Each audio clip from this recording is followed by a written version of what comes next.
Let's show you that Alde heating system. So press on there. There you go. Comes up and you can see two little bars there just next to the fan. And you can turn it up or down by using this. Negative. And then the fan, turn on. There you go. It's one bar. And you can just hear it coming on. 2 bars. Turn it up.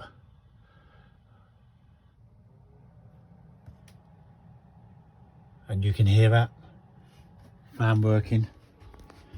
And down here, there's a switch down there as well to turn it on, that fan. But that's how you do it in this cold weather, and that does get very warm in here, very comfortable. So just turn that down, easy to control. Okay guys, hope that helps. There you go, it's just gone off.